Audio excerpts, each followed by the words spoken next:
မြန်မာနိုင်ငံသားများအတွက်ဗီဇာလွယ်ကူသောနိုင်ငံများမင်္ဂလာပါပရိသတ်ကြီးဒီနေ့အကြောင်းအရာကတော့မြန်မာနိုင်ငံသားတွေနေထိုင်ဖို့တင့်တော်ပြီးတော့ဗီဇာရလွယ်ကူတဲ့နိုင်ငံတွေအကြောင်းပဲဖြစ်ပါတယ်နိုင်ငံခြားမှာအလုပ်လုပ်ချင်တဲ့သူတွေပညာသင်ချင်တဲ့သူတွေဒါမှမဟုတ်နေထိုင်ချင်တဲ့သူတွေအတွက်အထောက်အကူဖြစ်စေမယ့်နိုင်ငံတွေကိုဒီဗီဒီယိုမှာဖော်ပြပေးသွားမှာမို့ဗီဒီယိုလေးကိုအဆုံးထိကြည့်ရှုဖို့တိုက်တွန်းလိုက်ပါရစေရှင်နံပါတ်1ထိုင်းနိုင်ငံ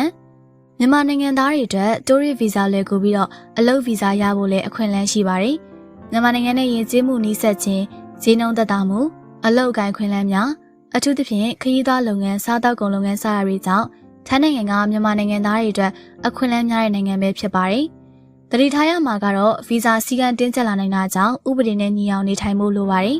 ။နံပါတ်2မလေးရှားနိုင်ငံ Student Visa နဲ့ Work Visa ရဖို့ကအတော်လွယ်ကူပါတယ်။ပညာရေးစနစ်ကောင်းမွန်မှုမြန်မာလူမျိုးအတိုင်းဝိုင်းများပြားမှုအခြေခံလစာကောင်းမွန်မှုတို့ကြောင့်မလေးရှားနိုင်ငံကနေထိုင်ဖို့အသင့်တော်ဆုံးပဲဖြစ်ပါတယ်။အချို့သောလုပ်ကိုင်တွေမှာတော့ဘာသာစကားအခက်အခဲရှိနိုင်ပါတယ်။နံပါတ်3စင်ကာပူနိုင်ငံ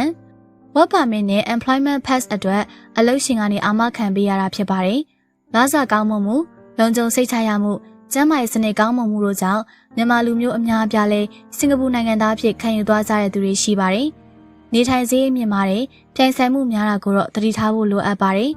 ။နံပါတ်4ဂျပန်နိုင်ငံ Student Visa ရဖို့ဂျပန်စာတက်ရပါမယ်။ကိုတော်ရင်တော်သလိုပညာသင်ဆုတွေလည်းရနိုင်ပါတယ်။ဤပညာမြင့်မားမှုအလုပ်အကိုင်အခွင့်အလမ်းကောင်းမှုအထူးသဖြင့် IT နဲ့ Engineering စတာတွေကြောင့်ဂျပန်နိုင်ငံဟာနေထိုင်ဖို့အသင့်တော်ဆုံးပဲဖြစ်ပါတယ်။နံပါတ်5တောင်ကိုရီးယားနိုင်ငံ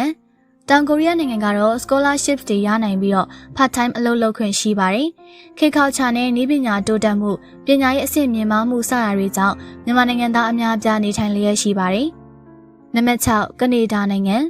ကနေဒါကတော့ Express Entry နဲ့ Provincial Nominee Program PNP တွေကနေ PR ရရှိနိုင်ပါတယ်။လူနေမှုအဆင့်တန်းမြင့်မားပြီးတော့နိုင်ငံသားဖြစ်ခွင့်လွယ်ကူမှုကြောင့်တွားရောက်နေထိုင်ဖို့အကောင်းဆုံးနိုင်ငံပဲဖြစ်ပါတယ်။နံပါတ်9 Australia နိုင်ငံ